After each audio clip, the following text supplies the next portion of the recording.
Hello दोस्तों, मेरा नाम है ईशान मलिक और आप देख रहे हैं चलो यूके चैनल। तो दोस्तों, इस वक्त तो मैं स्कॉटलैंड घूमने आया हुआ हूँ एंड मैं भी अपने घूमने फिरने के शौक के नाम को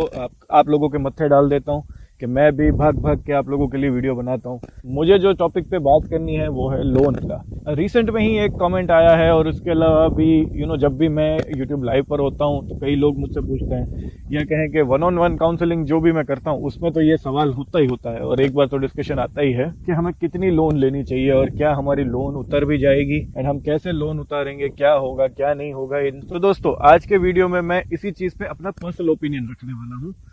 अब मैं यहाँ पर पहले बता दूं कि मैंने कभी लोन ली नहीं है अपनी जिंदगी में, ना ही मैं इस कंट्री में लोन लेकर मैंने स्टडी की। लेकिन पिछले 1.5 सालों में मैंने जो यूके और यूके जॉब मार्केट और यूके स्ट्रक्चर को जो मैंने समझा है उसी के बेस पर से मैं इस वीडियो का या इस टॉपिक का आंसर देने की कोशिश करूंगा। तो इस टॉपिक पे अगर मुझे सिंगल स्टेटमेंट देना हो तो मैं ये कह सकता हूँ कि दोस्तों, कभी भी औकात से बड़ी लोन ना लो। मतलब मैं अगर यूं बताऊं कि आपकी फीस मान लेते हैं कि 15 लाख या 18 लाख की फीस बनेगी आपकी कॉलेज की टोटल फीस, तो टोटल फीस प्लस आपका कॉस्ट ऑफ लिविंग एक साल का, तो एक साल का कॉस्ट ऑफ लिविंग मान लेते हैं 8 से 10 लाख बैठता है। अब इसमें मेरे पास क्वेरी आती है कि सर हमें 22 लाख की लोन लगेगी, हमें 20 लाख की लोन लगेगी, या कहें कि कई लोगों को तो पूरी लोन लगती है। तो इस केस में मेरा स्ट्रॉन्ग ओपिनियन या मेरा पर्सनल सजेशन हर किसी को ये रहता है कि आपको पूरी लोन नहीं करनी चाहिए, या अगर आपका पूरी लोन लेने का अगर सीन बन रहा है तो आपको किसी भी फॉरेन कंट्री में पढ़ने नहीं जाना चाहिए। आपको ये देखना चाहिए कि या तो आपकी लोन जो है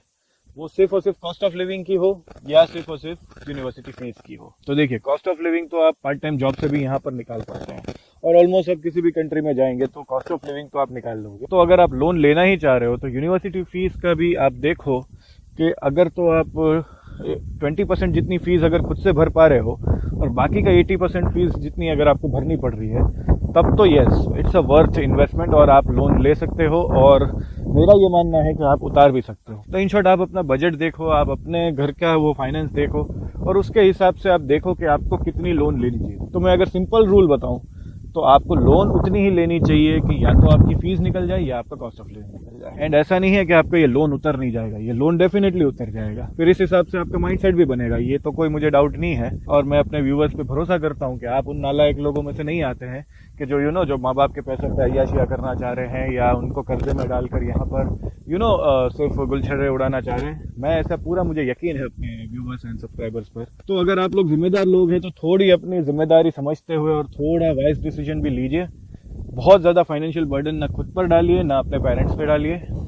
बस आप देखिए कि सिर्फ आपको यूनिवर्सिटी फीस के लिए अगर लेनी पड़ रही है या फिर आपको लाख 1.25 लाख ऊपर नीचे करना पड़ रहा है तब तक तो ठीक है। लेकिन फिर आपका ये कि ये 25 लाख का जो आपका कॉस्ट बनेगा एक साल का मास्टर्स का यहाँ, एंड आपको पूरा 25 लाख की लोन लगेगी या उसमें से भी 20-22 लाख की लोन अगर आपकी बनेगी, तो मैं बिल्कुल नहीं मानता कि ये कोई अच्छा डिसीजन है या ये आपके लिए वर्थ होगा। हालांकि मैं अभी भी कह रहा हूँ कि आप 20 लाख की लोन लेके आओ या 25 लाख की लोन लेके आओ, 3 से 4 साल का आपको टाइम मिलेगा वो लोन उतारने के लिए और ये सफिशिएंट है यूके में आपकी लोन उतारने के लिए। लेकिन फिर भी मैं नहीं चाहता कि आप लोग फाइनेंशियल बर्डन में जियो। एटलीस्ट मैं ये हर किसी से उम्मीद करता हूँ कि आप पढ़ाई खत्म करने के 1 साल बाद तो आप फ्री हो चुके होने चाहिए, ज़्यादा से ज़्यादा हुआ तो 1.5 साल बाद, क्योंकि आपको यूके में अपनी ज़िंदगी भी जीनी है, आपको लाइफ भी थोड़ी एंजॉय करनी है। आप यहाँ पर सिर्फ मजदूरी करने नहीं आ रहे हैं, आप थोड़ा लाइफ को जीने भी आ रहे हैं, आपको थोड़ा यूके एक्सप्लोर भी करना है, सब चीज़ें करनी है। एक और भी ड्रॉबैक है कि भाई जो भी मेरे स्टूडेंट यहाँ पर बड़ी बड़ी लोन लेकर आ जाते हैं ना, फिर वो यहाँ आकर गलत काम करने लग जाते हैं, कैश जॉब्स करने लग जाते हैं या किसी तरह की इलीगल एक्टिविटीज़ में पार्टिसिपेट करने लग जाते हैं और वो फिर अल्टीमेटली उन्हीं को नुकसान होता है, क्योंकि फिर ये सब करते या कुछ भी करते पकड़े गए तो फिर यहाँ के कोर्ट में आपको कोई वो नहीं दिया जाएगा, किसी तरह का रिलैक्सेशन, आपको सीधा डिपोर्ट किया जाएगा और डिपोर्ट ना भी किया तो आपको आगे जाके कभी पीआर यहाँ की नहीं मिलेगी। एंड इसके अलावा भी अगर ड्रॉबैक की बात करूँ तो यस, जॉब मार्केट में एक आपके ऊपर फ्लैग तो लगी जाएगा कि हाँ भाई ये इलीगल एक्टिविटी करता हुआ पकड़ा गया था, क्योंकि यहाँ पर भाई आप जॉब लेने जाओगे तो आपकी हर तरह के वेरिफिकेशन होते हैं, पुलिस वेरिफिकेशन हो या जितने भी वेरिफिकेशन हो, आपका सब तरह की हिस्ट्री चेक करी जाएगी और उसमें अगर कोई फ्लैग निकल आया तो फिर आप ही के लिए प्रॉब्लम हो जाएगी। तो इसलिए बेटर है दोस्तों कि आप अपना लोन और इन सब चीज़ों को बहुत ही ध्यान से और अच्छे से कैलकुलेट करें। बहुत बड़ी ना बहुत लंबी लोनें लेके यहाँ पर ना आए। एंड यस, ये दिमाग में रख के आए कि हाँ भाई हमें यूके में पढ़ने जाना है, लेकिन साथ ही साथ हमें अपनी जिंदगी भी जीनी है, हमें थोड़ा एंजॉय भी करना है, ऐसे घूमना फिरना भी है। तो मैं एक बहुत अच्छा एग्जांपल दूं यहाँ पर कि जनवरी इनटेक में मेरा एक दोस्त आया है, उसकी कॉलेज की फीस ही 13 लाख रुपए की एंड उसको पार्ट टाइम जॉब भी मिल गई। तो फिर मैंने ही उसको बोला कि मैंने कहा वाह ये तेरे से अच्छा बढ़िया डिसीजन मैंने नहीं देखा कि 13-14 लाख की तेरी फीस है एंड उसने लोन भी सिर्फ 8-9 लाख की ली है। जो कॉस्ट ऑफ लिविंग के 7-8 लाख रुपए है उसमें से उसने 3 लाख रुपए वो अपने साथ लेकर आ गया था एंड इंडिया से ही अकोमोडेशन भी बुक करके आ गया था। रहा यहाँ जॉब मिल गई तो अब लाइफ उसकी हर तरह से सॉर्टेड है। वो 18 घंटे पार्ट टाइम जॉब करता है और बाकी के टाइम जो है वो अपनी असाइनमेंट्स करता है और अगर ऐसे कोई लॉन्ग वीकेंड आ जाए तो थोड़ा घूमता फिर। इन शॉर्ट इतने कैलकुलेटेड रिस्क लेकर आया है मेरा भाई कि मुझे बहुत मजा आ गया उससे मिलके, उससे बात करके और उसकी चीज़ों को देख के। तो मैंने कहा हाँ भाई कोई भी आ रहा है तो इसी तरह से आओ कि भाई अपनी फीस को है जितना हो सके उतना कम रखने की कोशिश करो एंड अपनी लोन को तो उससे भी थोड़ा कम रखने की कोशिश करो। तो बस दोस्तों जितना खींचूं इस टॉपिक को उतना कम है, लेकिन शॉर्ट में बात इतनी ही है